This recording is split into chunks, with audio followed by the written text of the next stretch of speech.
O verbo grego moireo é usado no Novo Testamento, bem como na Septuaginta, para descrever o conceito expresso pelo verbo hebraico na'af no Antigo Testamento, que significa cometer adultério.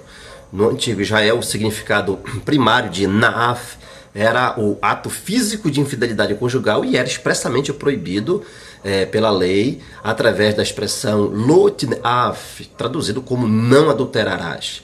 O adultério é proibido a fim de preservar a santidade do lar, ou seja, a pureza tribal, pois o ato de cometer adultério era considerado uma contaminação. Finalmente, o próprio adultério era considerado um crime tão sério que, por esse motivo, era imposta a pena capital, envolvendo a execução de ambos os culpados. Os judeus do primeiro século vinham sendo ensinados pelos mestres da lei que o adultério só seria adultério quando fosse um ato físico de infidelidade conjugal realizada com a mulher do seu próximo, que segundo eles era um compatriota seu, ou seja, um outro judeu. Mas o Senhor Jesus interpretou a questão do adultério enfatizando o ensino de que o pensamento pecaminoso por uma mulher, fosse ela judia, grega, romana ou gentia, era equivalente ao ato de adultério. Portanto, a moralidade estrita, de acordo com os ensinamentos do Senhor Jesus, envolve as intenções, as palavras e os pensamentos do indivíduo, e não apenas os seus atos. A pessoa que vive no adultério está facilmente caindo na armadilha do inimigo, arruinando-se em um relacionamento proibido. Os riscos para quem quer continuar no adultério são muitos e as consequências podem ser terríveis, como, por exemplo, a perda da sua moral, o risco de ter sua integridade física destruída, a ruína de um lar, a vinda de um filho indesejado e, principalmente, a morte espiritual. O servo de Deus não pode cometer a loucura do adultério, mesmo diante de uma briga conjugal, e muito menos direcionar o seu olhar de malícia para outra mulher só porque se desentenderam. O que se tornou normal na sociedade hoje em dia não serve de exemplo ou modelo para aquele que se diz servo de Deus. Mais uma vez, o Senhor Jesus vai até a raiz da questão, ou seja, até o mundo dos pensamentos, o local em que se origina a ação, pois a Bíblia diz que do coração procedem os maus pensamentos, adultérios, prostituição, enfim. Jesus não rejeita de modo algum que se olhe para uma mulher, o que ele está condenando é olhar para ela com um desejo. Por isso, a ênfase explicativa do texto, com intenção impura no coração. Os olhos e o coração são os dois corretores do pecado. Jesus situa o adultério exatamente nos olhos e no coração, ou seja, já bem antes do ato externo. Portanto, o Senhor Jesus está condenando a luxúria e sua mensagem é bem clara. Se a pessoa tratar da intenção do coração, então os olhos cuidarão de si mesmos. O Senhor Jesus indica que o pecado prescrito em Êxodo tem raízes mais profundas que o ato declarado. Jesus nos ensina que um olhar lascivo é uma forma de adultério. E ao identificar a lascívia com a ação, o Senhor Jesus rejeita a distinção muito bem desenvolvida pelos escribas entre intenção e ação. Dessa forma, Jesus identifica o coração como a principal parte vilã do ser humano, pois o coração é a sede da vontade, da imaginação e da intenção da pessoa, embora os olhos tenham a sua participação nesse processo. Por isso, o cristão deve tomar muito cuidado para não admirar cenas imorais, como as da literatura pornográfica, por exemplo. Embora o ato de adultério possa produzir consequências sociais muito mais sérias, o desejo intencional de despertar a luxúria é igualmente pecaminoso aos olhos do nosso Deus. O adultério, como o assassinato, é um pecado do coração tão real nas suas primeiras intenções quanto na sua realização.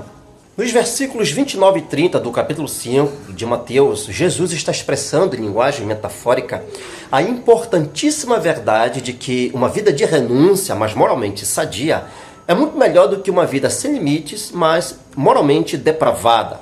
Essa é a verdadeira autonegação cristã. O verbo grego skandalizo, da expressão grega skandalizo-se, traduzida por te faz tropeçar, é cognato de um substantivo grego que significa primeiramente a isca de uma armadilha ou laço, e depois passou também a ser utilizada como o próprio laço ou armadilha. O Senhor Jesus não está aqui advogando a automutilação, pois isso não curaria de fato a luxúria. que na verdade é um problema do coração, mas a severidade da exigência do Senhor Jesus ilustra a natureza da sua ética. Por isso, os cristãos não devem apenas evitar o ato do adultério, mas também aquelas coisas que conduzem a atitudes libidinosas. O casamento faz parte da própria ordem da criação e desde o início o homem entendeu que era a vontade de Deus que ele tivesse uma esposa. De acordo com a visão divina, o casamento somente termina com a morte, ou então por causa de uma grave infidelidade, ou ainda pela separação de um cônjuge não cristão. Quando o laço é rompido de qualquer uma dessas maneiras, o cristão fica livre para se casar com outro, desde que seja um outro cristão. Ao longo de toda a Escritura, sempre que uma separação legítima ocorre, um outro casamento é possível, é aceito. Essa é uma verdade que se aplica a todos os cristãos que se casam tanto pela primeira vez quanto pela segunda vez. O casamento deve fazer parte da expressão cristã e não algo separado da mesma. Isso torna-se perfeitamente claro na carta do apóstolo Paulo aos Efésios. Encontramos nesse trecho o mistério de Cristo e da igreja. Eles são um só. O mesmo sucede ao marido e sua esposa no casamento.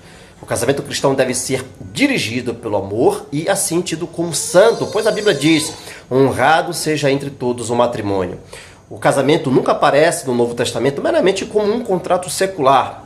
Antes, é uma união espiritual, pois propósitos espirituais realizam-se por meio do casamento, incluindo os propósitos do serviço cristão, da adoração e do desenvolvimento espiritual. Portanto, o casamento é uma vocação, um convite de Deus para a demonstração a todo mundo da mais elevada forma do amor mútuo. Só assim ele permanecerá para sempre.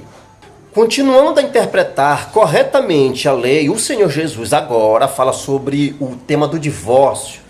De modo muito leviano, o farisaísmo de sua época definia, com base em Deuteronômio 24:1, os motivos pelos quais o homem podia se divorciar de sua mulher.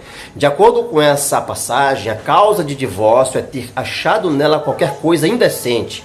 Os rabinos divergiam quanto ao significado disso, até que entre eles foi formado dois grupos de rabinos em torno da questão do divórcio. A escola de Shammai, que permitia o divórcio somente por motivo de imoralidade sexual, e a escola de Hillel, que permitia-o por praticamente qualquer razão. Contudo, os rabinos mais rigorosos da escola de Shammai não viam os divórcios mais suaves da escola de Hillel como inválidos. Jesus, porém, vai além da postura da escola mais rigorosa, não somente permitindo o divórcio apenas em caso de imoralidade sexual, como também considerando o divórcio por qualquer outra razão como inválido. E diga-se de passagem, a palavra grega porneia, traduzida aqui por imoralidade sexual, indica atividade sexual ilícita. Apesar da compreensão de muitos de que Deus estabeleceu um matrimônio indissolúvel, e o nosso objetivo em cuidar do nosso casamento é exatamente esse, é possível perceber que há razão ou razões que permitem um divórcio e, consequentemente, um segundo casamento.